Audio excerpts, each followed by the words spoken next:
Hello दोस्तों, स्वागत है आप लोगों का आपके अपने यूट्यूब चैनल डिप्लोमा वाला पर। दोस्तों, आज की इस वीडियो में हम लोग बात करने जा रहे हैं घटना चक्र की प्रैक्टिस सेट जो है पेट की प्रैक्टिस सेट टो सीरीज, उसका प्रैक्टिस सेट नंबर 7 हम डिस्कस करेंगे। ऑलरेडी हमने 6 प्रैक्टिस सेट सॉल्व करा दिया है। आज हमारा 7वां प्रैक्टिस सेट सॉल्व होने जा रहा है। तो देखिए, एक एक प्रश्न करके हम देखेंगे। 50 प्रश्न होंगे टोटल जीएस के, जिसमें से 30 प्रश्न हमारे होंगे हिस्ट्री, पॉलिटी, जियोग्राफी, इकोनॉमी से, और 10 होंगे करंट अफेयर के, और 10 होंगे स्ट्रेटेजी के। इस तरह से हम टोटल 50 प्रश्नों को सॉल्व करेंगे। आइए एक एक करके सभी प्रश्नों को देखते हैं। पहला प्रश्न हमारा है, निम्नलिखित में से किसे मृतकों का टीला नाम से जाना जाता है। तो ये आपको बताना है कि इनमें से किसे मृतकों के टीला नाम से जाना जाता है। ऑप्शन नंबर ये दिया है हड़प्पा, मोहनजोदड़ो, कालीबंगा, बनवाली। तो इस तरह से 4 ऑप्शन हमारे दिए हैं, जिसमें आपको बताना है कि मृतकों का टीला नाम से किसे जाना जाता है। तो इसका सही जवाब हो जाएगा ऑप्शन नंबर बी, मोहनजोदड़ो को मृतकों के टीला नाम से जाना जाता है। अगले प्रश्न की ओर बढ़ते हैं। अगला प्रश्न हमारा है, ऋग्वेद का प्रमुख देवता कौन है। इसमें से आपको बताना है कि ऋग्वेद के प्रमुख देवता कौन है। ऑप्शन दिया है मारुत, अग्नि, शक्ति, वरुण। तो इसका सही जवाब हो जाएगा ऋग्वेद के प्रमुख देवता कौन है, अग्नि है, ये याद रखिएगा। और आपसे वैदिक काल के भी प्रमुख देवता का नाम पूछ लेता, तो वैदिक काल के जो है प्रमुख देवता इंद्र हैं, ये भी याद रखिएगा। अगले प्रश्न की ओर चलते हैं। महावीर का जन्म कहाँ हुआ था, ये आपको बताना है कि महावीर का जन्म कहाँ हुआ था। ऑप्शन दिया है सारनाथ, लुम्बिनी, कुंडग्राम, वैशाली, नालंदा। तो इसका सही जवाब हो जाएगा option number C, Kundagram, Vaishali में हुआ था महावीर का जन्म। अगले प्रश्न की ओर चलते हैं। दीवाने खैरात नामक अलग विभाग की स्थापना किसने की। ऑप्शन दिया है अकबर, मोहम्मद बिन तुगलक, फिरोज तुगलक, शेरशाह। इसमें से आपको बताना है कि दीवाने खैरात नामक एक अलग विभाग की स्थापना किसने की थी। इसका सही जवाब हो जाएगा option number C, Firoz Tughlaq ने दीवाने खैरात की स्थापना की थी। अगले प्रश्न की ओर चलते हैं। अगला प्रश्न देखिए, हमारा दिया है मुगल सम्राट का नाम दिया है और उनका मकबरा दिया है। इसमें से आपको ये बताना है कि कौन से मुगल सम्राट का मकबरा कहाँ है, ये मिलान करना है। तो आइए देखते हैं एक एक करके। देखिए, पहला हमारा दिया है ऑप्शन में बाबर का मकबरा बताना है, फिर अकबर और जहांगीर, शाहजहां। तो बाबर का देखिए पहले मकबरा आगरा में था, लेकिन बाद में इसका मकबरा जो है स्थानांतरित करके काबुल में कर दिया गया, तो इसका 1 का 3 हो जाएगा। फिर अकबर का मकबरा सिकंदरा में है। देखिए, ये शॉर्ट पॉइंट में पड़ता है कि अकबर का सिकंदरा है, इस तरह से याद हो जाएगा। जहांगीर का मकबरा लाहौर में है, ये भी याद रखिएगा। और शाहजहां का मकबरा आपको पता होगा, शाहजहां ने ताजमहल बनवाया था, उसी ताजमहल में इसके मकबरा बनवाए गए हैं, यानी शाहजहां का मकबरा आगरा में। चलिए, इस तरह से हमारे चारों ऑप्शन मिलान कर दिए गए। अगले प्रश्न की ओर बढ़ते हैं। वह अंग्रेज जिसने सम्राट जहांगीर के दरबार में आकर भेंट किया। तो इसमें आपको बताना है कि वह अंग्रेज कौन था जिसने सम्राट जहांगीर के दरबार में आकर उससे भेंट किया था।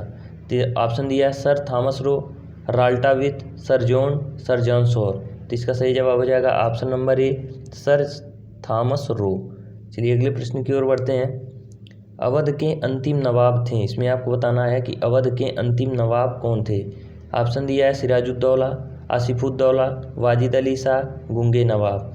तो ये अवध के अंतिम नवाब कौन थे। ऑप्शन नंबर सी सही हो जाएगा, वाजिद अली शाह। अवध के अंतिम नवाब वाजिद अली शाह थे। चलिए अगले प्रश्न की ओर चलते हैं।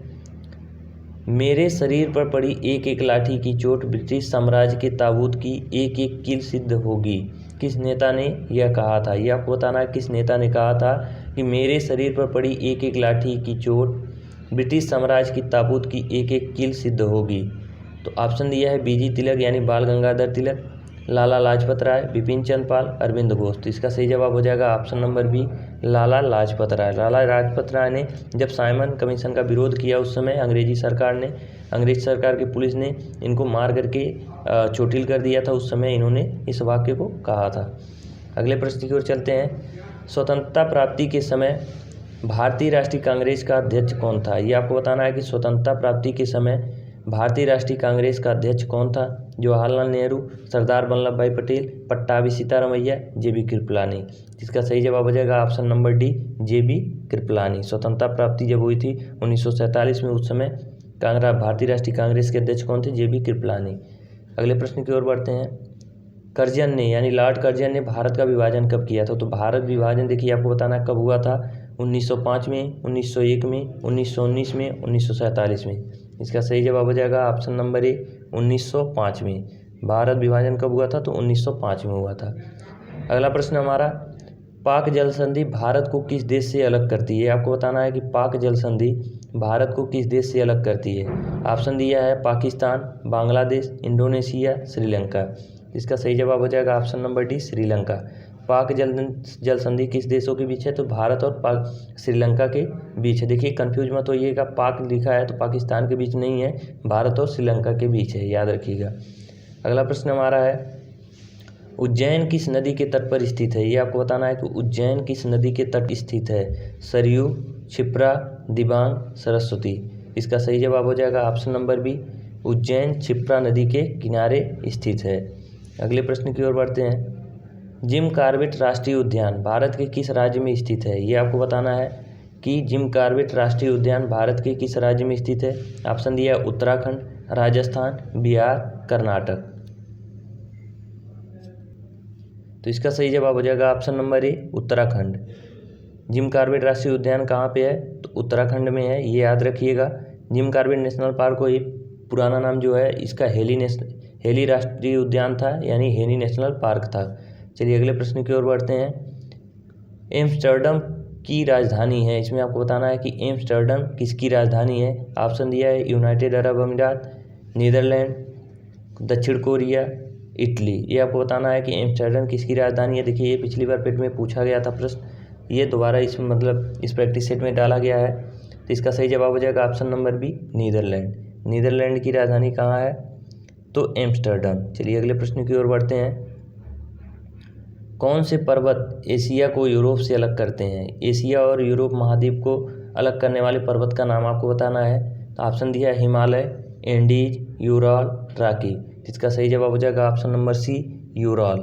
देखिए इधर पड़ता है आपका एशिया और इधर पड़ता है यूरोप, तो एशिया और यूरोप को अलग करने के वाले इस बीच में एक होता है यूराल पर्वत श्रृंखला, ये एशिया महाद्वीप और यूरोप को अलग करता है। याद रखिएगा एशिया और यूरोप को अलग करने वाला पर्वत कौन सा है? यूराल।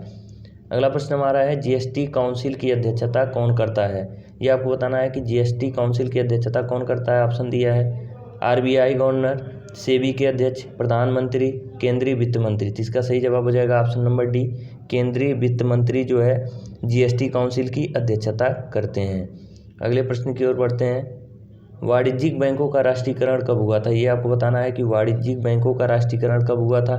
ऑप्शन दिया 1947, 1956, 1969, 1985। तो इसका सही जवाब हो जाएगा ऑप्शन नंबर सी, 1969 में, 1969 में वाणिज्यिक बैंकों का राष्ट्रीयकरण हुआ था। देखिए 1969 में इसरो की भी स्थापना हुई थी, ये भी याद रखिएगा कि इसरो की स्थापना कब हुई थी, तो 1969 में हुई थी।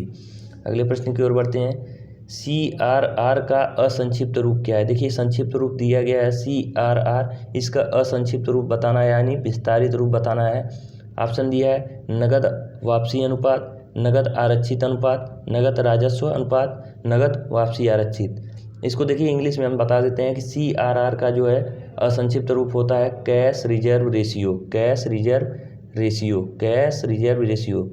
तो देखिए कैश रिजर्व रेशियो, आइए हिंदी में इसको कन्वर्ट करते हैं। कैश मतलब होता है नगद, रिजर्व मतलब होता है आरक्षित, रेशियो मतलब होता है अनुपात। इसका सही जवाब हो जाएगा ऑप्शन नंबर बी, नगद आरक्षित अनुपात। अगले प्रश्न की ओर बढ़ते हैं, प्रधानमंत्री जन धन योजना की शुरुआत किस वर्ष हुई थी? यानी आपको बताना है कि प्रधानमंत्री जन धन योजना की शुरुआत किस वर्ष की गई थी। ऑप्शन है 2013, 2014, 2015, 2016। तो प्रधानमंत्री जन धन योजना की शुरुआत कब हुई थी? 2014 में, ऑप्शन नंबर बी सही हो जाएगा। अगले प्रश्न की ओर बढ़ते हैं, आर्थिक कार्यों के क्षेत्रक मुख्यतः कितने भागों में बटे हुए हैं? यह आपको बताना है कि आर्थिक कार्यों के क्षेत्रक मुख्यतः कितने भागों में बटे हुए हैं। 1, 2, 3, 4। तो इसका सही जवाब हो जाएगा ऑप्शन नंबर सी, 3 भागों में बटे हुए हैं। इसका 3 भाग कौन से? तो प्राथमिक, द्वितीयक और तृतीयक, यानी प्राइमरी, सेकेंडरी और टर्शियरी। चलिए अगले प्रश्न की ओर बढ़ते हैं, भारतीय संविधान की प्रस्तावना में किस प्रकार के न्याय की बात नहीं की गई है? देखिए भारतीय संविधान की प्रस्तावना में 3 प्रकार के न्याय की बात की गई है, सामाजिक न्याय, आर्थिक न्याय और राजनीतिक, यानी सामाजिक, आर्थिक और राजनीतिक न्याय 3 प्रकार की बात की गई है। और एक न्याय की बात नहीं की गई है, तो ऑप्शन नंबर ये देखिए आपको दिख रहा है कि लोकतांत्रिक। तो लोकतांत्रिक न्याय की बात नहीं की गई है, बल्कि सामाजिक, आर्थिक और राजनीतिक न्याय की बात की गई है। अगले प्रश्न की ओर चलते हैं, अभिव्यक्ति की स्वतंत्रता किस मौलिक अधिकार के अंतर्गत आती है? ये आपको बताना है कि अभिव्यक्ति की स्वतंत्रता किस मौलिक अधिकार के अंतर्गत आती है। ऑप्शन दिया है समता का अधिकार, स्वतंत्रता का अधिकार, समता का अधिकार, स्वतंत्रता का अधिकार, संस्कृत और शिक्षा संबंधी अधिकार, संवैधानिक उपचारों का अधिकार। तो देखिए अभिव्यक्ति की जो स्वतंत्रता होती है स्वतंत्रता का के अधिकार के अंतर्गत आती है, यानी कि अभिव्यक्ति की स्वतंत्रता किस मौलिक अधिकार के अंतर्गत आती है? तो स्वतंत्रता का अधिकार। चलिए अगले प्रश्न की ओर बढ़ते हैं। अगला प्रश्न है हमारा, निम्नलिखित में से कौन से भारतीय संसद के संगठक हैं? ये आपको बताना है कि भारतीय संसद के संगठक कौन कौन से हैं। देखिए संसद में हमारे 2 सदन होते हैं, लोकसभा और राज्यसभा। लेकिन जब पूछेगा कि संगठक मतलब संसद के कौन कौन से अंग हैं, तो राष्ट्रपति, लोकसभा, राज्यसभा, ये तीनों संसद के अंग होते हैं। तो इस तरह से भारतीय संसद के संगठक कौन से हैं? राष्ट्रपति, राज्यसभा, लोकसभा। तो ऑप्शन नंबर हमारा डी सही हो जाएगा, 1, 2 तथा 3। चलिए अगले प्रश्न की ओर बढ़ते हैं। भारत में उच्च न्यायालय की मुख्य न्यायाधीश बनने वाली पहली महिला कौन थी? ये आपको बताना है कि भारत में हाई कोर्ट की मुख्य न्यायाधीश बनने वाली पहली महिला कौन थी। ऑप्शन है रूमा पाल, फातिमा बीबी, लीला सेठ, सैयदा ताहिरा। तो इसका सही जवाब हो जाएगा ऑप्शन नंबर सी, लीला सेठ।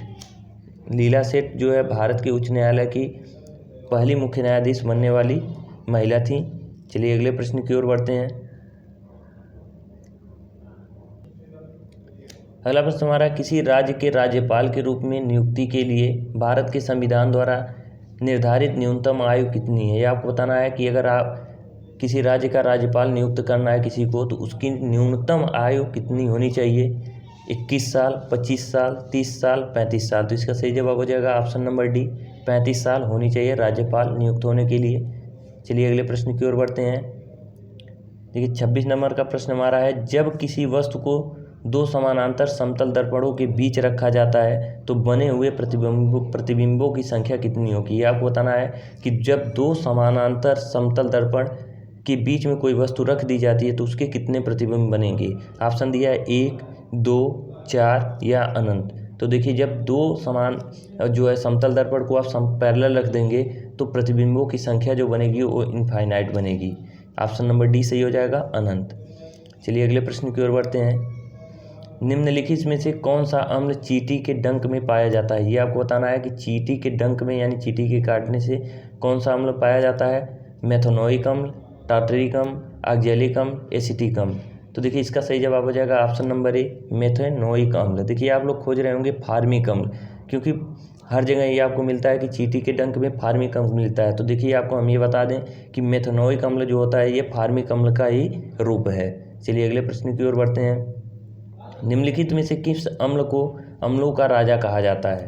कार्बोनिक अम्ल, फास्फोरिक अम्ल, नाइट्रिक अम्ल, सल्फ्यूरिक अम्ल। तो अम्लों का राजा या अम्लराज किस अम्ल को कहा जाता है? सल्फ्यूरिक अम्ल को कहा जाता है। इसका फार्मूला होता है H2SO4। H2SO4 ये भी याद रखिएगा, क्योंकि हो सकता है कि आपके ऑप्शन में सल्फ्यूरिक अम्ल की बजाय ये भी डाल सकता है H2SO4। तो अम्लों का राजा या अम्लराज किसको कहा जाता है? H2SO4 को। अगले प्रश्न की ओर बढ़ते हैं। कवकों के अध्ययन को कहा जाता है, यानी कवक का जो अध्ययन होता है उसको क्या कहा जाता है? ऑप्शन दिया है साइटोलॉजी, मायोलॉजी, माइकोलॉजी, न्यूरोलॉजी। तो इसका सही जवाब हो जाएगा ऑप्शन नंबर सी, माइकोलॉजी। अगला प्रश्न है हमारा, निम्न में से कौन सा जल में घुलनशील वाला विटामिन है? ये आपको 4 विटामिन का नाम दिया है, इसमें आपको बताना है कि कौन सा विटामिन जल में घुलनशील है। तो देखिए हम आपको बता दें कि हमारा विटामिन बी और सी यही 2 ऐसे विटामिन हैं जो जल में घुलनशील है। बाकी सभी जितने भी विटामिन हैं वो वसा में घुलनशील होते हैं। तो इसका सही जवाब हो जाएगा option number C, vitamin C जो है वो जल में घुलनशील होने वाला विटामिन है। अगर ऑप्शन में बी भी रहेगा तो वो भी सही होगा।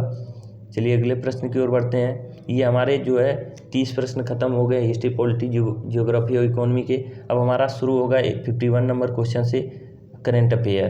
तो करंट अफेयर का ये पहला प्रश्न होगा हमारा, भारत संयुक्त अरब अमीरात व्यापक आर्थिक भागीदारी समझौता किस तिथि से आधिकारिक रूप से लागू हुआ? तो देखिए ये दिया है प्रश्न, भारत और संयुक्त अरब अमीरात व्यापक आर्थिक भागीदारी समझौता किस तिथि से आधिकारिक रूप से लागू हुआ? ये आपको तिथि बताना है। ऑप्शन दिया है 1 मई 2022, 1 अप्रैल 2022, 1 मार्च 2022, 1 अगस्त 2022। इसका सही जवाब हो जाएगा ऑप्शन नंबर ए, 1 मई 2022 से ये आधिकारिक रूप से लागू हो गया है। अगला प्रश्न हमारा है, देश के पहले अनाज आधारित इथेनॉल संयंत्र की स्थापना कहाँ की गई? ये आपको बताना है कि देश का जो पहला अनाज आधारित इथेनॉल संयंत्र है इसकी स्थापना कहाँ की गई? रोहतक, रायपुर, मथुरा या पूर्णिया, बिहार। तो इसका सही जवाब हो जाएगा option number D, Purnia, Bihar. देश के पहले इथेनॉल आधारित संयंत्र अनाज आधारित इथेनॉल संयंत्र की स्थापना कहाँ की गई? तो पूर्णिया, बिहार में। अगले प्रश्न की ओर बढ़ते हैं। फरवरी 2022 में भारतीय प्रतिभूति एवं विनिमय बोर्ड यानी कि SEBI, security exchange board of India ने किसकी अध्यक्षता में वैकल्पिक निवेश नीति पर सलाहकार समिति का पुनर्गठन किया? ये आपको बताना है कि किसकी अध्यक्षता में सलाहकार समिति का जो है पुनर्गठन किया गया। तो ऑप्शन दिया है आर.के. मल्होत्रा, एन.आर. नारायण मूर्ति, गोपालन श्रीनिवासन, बैजयंत पांडा। तो इसका सही जवाब हो जाएगा ऑप्शन नंबर बी, एन.आर. न्यायमूर्ति। इनकी अध्यक्षता में किया गया है। अगले प्रश्न की ओर बढ़ते हैं। मई 2022 में इंडियन ऑयल कॉरपोरेशन ने असम के किस जिले में पायलट आधार पर मेथनॉल के मिश्रण वाला M15 पेट्रोल लॉन्च किया? ये आपको बताना है कि इंडियन ऑयल यानी IOC ने असम के किस जिले में पायलट आधार पर एथेनॉल के मिश्रण वाला M15 पेट्रोल का लॉन्च किया? ऑप्शन है बोंगईगांव, डिब्रूगढ़, तिनसुकिया, शिवसागर। तो इसका सही जवाब हो जाएगा ऑप्शन नंबर सी, तिनसुकिया। चलिए अगले प्रश्न की ओर बढ़ते हैं। हाल ही में भारतीय विज्ञान संस्थान IISc बेंगलुरु के नेतृत्व में किए गए अध्ययन में किस नदी में माइक्रोप्लास्टिक पाया गया है जिसके कारण मछलियों में विकास प्रभावित हो रहा है? तो ये आपको बताना है कौन सी नदी है। ऑप्शन दिया है कावेरी नदी, कृष्णा नदी, गोदावरी नदी, ब्रह्मपुत्र नदी। तो इसका सही जवाब है ऑप्शन नंबर ए, कावेरी नदी। अगले प्रश्न की ओर बढ़ते हैं। मार्च 2022 में केंद्रीय मंत्री नितिन गडकरी ने नई दिल्ली में विश्व की सबसे उन्नत तकनीक विकसित green hydrogen fuel cell electric वाहन लॉन्च किया। लॉन्च किए गए वाहन का नाम क्या है? ये आपको वाहन का नाम बताना है। तो नेक्सान, किया कैरेंस, टाटा हरियर, टोयोटा मिराई। तो इसका सही जवाब हो जाएगा option number D, Toyota Mirai. चलिए अगले प्रश्न की ओर बढ़ते हैं। फरवरी मार्च 2022 में 5 राज्यों में विधानसभा चुनाव संपन्न हुए। विकल्प में कौन सा राज्य इन 5 राज्यों में शामिल नहीं है? तो देखिए फरवरी मार्च 2022 में 5 राज्यों में आपका था गोवा, उत्तराखंड, पंजाब, उत्तर प्रदेश और मणिपुर। इसमें सिक्किम नहीं था, तो आपका सही जवाब हो जाएगा ऑप्शन नंबर बी, सिक्किम। अगले प्रश्न की ओर बढ़ते हैं। दिसंबर 2021 में प्रधानमंत्री नरेंद्र मोदी ने गंगा एक्सप्रेसवे की आधारशिला रखी। इस एक्सप्रेसवे के संबंध में विकल्प में से कौन सा तथ्य सही नहीं है? ये आपको बताना है, यानी कि 3 विकल्प आपका सही होगा, 1 आपका गलत होगा। तो पहला विकल्प हमारा है 18 दिसंबर 2021 को प्रधानमंत्री नरेंद्र मोदी ने शाहजहांपुर उत्तर प्रदेश में इस एक्सप्रेसवे की आधारशिला रखी। तो ये सही है हमारा।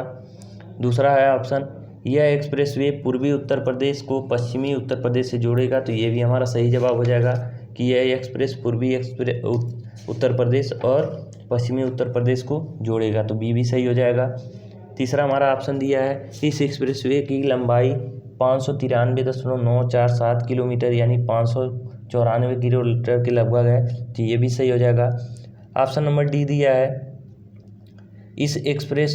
यह एक्सप्रेसवे मेरठ जिले के बीरमती गांव से शुरू होकर वाराणसी जिले के समनपुर गांव पर समाप्त होगा। तो यही हमारा गलत हो जाएगा, यानी ये सही नहीं है। तो इसका सही जवाब इस प्रश्न का जो होगा वो ऑप्शन नंबर डी हो जाएगा।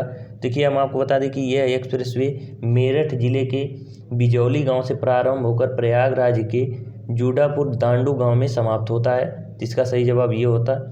चलिए अगले प्रश्न की ओर बढ़ते हैं। अगस्त 2021 में राष्ट्रपति से मंजूरी मिलने के बाद 127वें संविधान संशोधन विधेयक 2021 को किस अधिनियम के रूप में अधिसूचित किया गया? तो ऑप्शन दिया है 125वां संविधान संशोधन अधिनियम 2021, 104वां संविधान संशोधन अधिनियम 2021, 105वां संशोधन अधिनियम 2021, 127वां संशोधन अधिनियम 2021। इसका सही जवाब हो जाएगा ऑप्शन नंबर सी, 105वां संशोधन अधिनियम 2021। अगले प्रश्न की ओर बढ़ते हैं। नवंबर 2021 में कौन स्वीडन की पहली महिला प्रधानमंत्री चुनी गई? ये आपको बताना है कि नवंबर 2021 में स्वीडन की पहली महिला प्रधानमंत्री किसे नियुक्त किया गया? देखिए ऑप्शन दिया है Xiomara Castro, Katalin Novak, Ann Linde, Magdalena Andersson. तो इसका सही जवाब हो जाएगा option number D, Magdalena Andersson. चलिए अगले प्रश्न की ओर बढ़ते हैं। हरिप्रसाद चौरसिया बजाने के लिए जाने जाते हैं, यानी ये आपको बताना है कि हरिप्रसाद चौरसिया किस चीज़ को बजाने के लिए जाने जाते हैं? ऑप्शन दिया सितार, पखावज, बांसुरी, तबला। तो हरिप्रसाद चौरसिया बांसुरी बजाते हैं, ऑप्शन नंबर सी सही हो जाएगा। अगले प्रश्न की ओर बढ़ते हैं। द्वीप क्षेत्रों सहित भारत के समुद्र तट की अनुमानित लंबाई की कितनी है? ये आपको बताना है कि समुद्र तट को मिला करके, यानी द्वीप के जो है द्वीपों के भी और भारत की जो मुख्य भूमि है उसके सभी को मिला करके भारत की समुद्री तट की रेखा जो है कितनी लंबी है, ये आपको बताना है। तो इसका सही जवाब हो जाएगा ऑप्शन नंबर सी, 7516.6 किलोमीटर। याद रखिएगा 7006 किलोमीटर। अगले प्रश्न की ओर बढ़ते हैं। निम्नलिखित में से कौन सा देश आसियान का सदस्य नहीं है? ऑप्शन है कंबोडिया, चीन, लाओस, फिलीपींस। तो इसका सही जवाब हो जाएगा ऑप्शन नंबर बी, चीन। देखिए आसियान का जो है फुल फॉर्म क्या होता है? Association south east Asian nation. अगले प्रश्न की ओर बढ़ते हैं। 64 नंबर का प्रश्न हमारा है, BC राय पुरस्कार किस क्षेत्र में दिया जाता है? तो देखिए ये अभी यूपी त्रिपल लेखपाल में इस वर्ष ही पूछा गया प्रश्न है। BC राय पुरस्कार किस क्षेत्र में दिया जाता है? ऑप्शन हमारा है संगीत, पत्रकारिता, चिकित्सा, पर्यावरण। तो इसका सही जवाब हो जाएगा ऑप्शन नंबर सी, चिकित्सा के क्षेत्र में दिया जाता है BC राय पुरस्कार। अगला प्रश्न है हमारा, निम्नलिखित में से दुनिया का सबसे छोटा पक्षी कौन सा है? ऑप्शन है bee hummingbird, finch, robin, diamond, firetail. तो इसका सही जवाब हो जाएगा option number A, bee hummingbird. दुनिया का सबसे छोटा पक्षी कौन है? Bee hummingbird.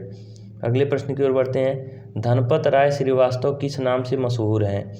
प्रेमचंद, अज्ञेय, निराला, दिनकर। तो इसका सही जवाब हो जाएगा ऑप्शन नंबर ए, प्रेमचंद। मुंशी प्रेमचंद का ही नाम धनपत राय था, जो वर्तमान में प्रेमचंद के नाम से विख्यात हैं।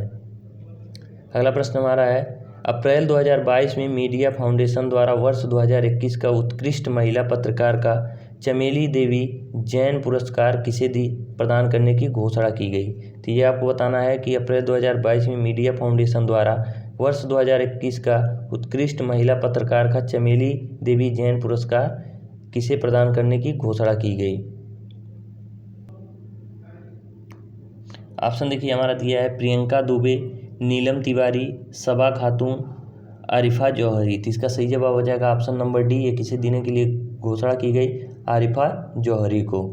अगले प्रश्न की ओर बढ़ते हैं। किस देश ने पुरुषों की बैडमिंटन टीम प्रतियोगिता थॉमस कप 2022 का खिताब जीता? यानी किस देश ने पुरुषों की बैडमिंटन टीम प्रतियोगिता थॉमस कप 2022 का खिताब जीता? ऑप्शन ए है भारत, इंडोनेशिया, चीन, डेनमार्क। तो इसका सही जवाब हो जाएगा ये अपना प्यारा भारत। थॉमस कप किसने जीता? भारत ने जीता है। अगला प्रश्न हमारा है, crunch time Narendra Modi's national security crisis नामक पुस्तक किसने लिखा है? ये आपको बताना है कि crunch time Narendra Modi's national security crisis नामक पुस्तक किसने लिखा? राजेश तलवार, डॉक्टर श्री राम चौलिया, प्रेम रावत, देवाशीष मुखर्जी। इसका सही जवाब हो जाएगा option number B, doctor Shri Ram Chaulia ने इस पुस्तक को लिखा है। अगला प्रश्न हमारा है, प्रतिवर्ष पृथ्वी दिवस कब मनाया जाता है? 4 मार्च, 15 मार्च, 22 अप्रैल, 28 अप्रैल। तो इसका सही जवाब हो जाएगा ऑप्शन नंबर सी, 22 अप्रैल। तो इस तरह से 50 प्रश्न जीएस के टोटल हम कंप्लीट कर लिए। अब आपको कमेंट करके बताना है कि आपके इसमें से कितने प्रश्न सही हुए। अगर ये वीडियो आपको अच्छा लगे तो इसको लाइक करिए। आप हमारे चैनल पे पहली बार हो तो चैनल को सब्सक्राइब कीजिए और बेल आइकन को प्रेस कर दीजिए, ताकि जब भी हम इस तरह की वीडियो लाएं तो सबसे पहले आपके मोबाइल पे पहुंच जाए। धन्यवाद पूरा वीडियो देखने के लिए।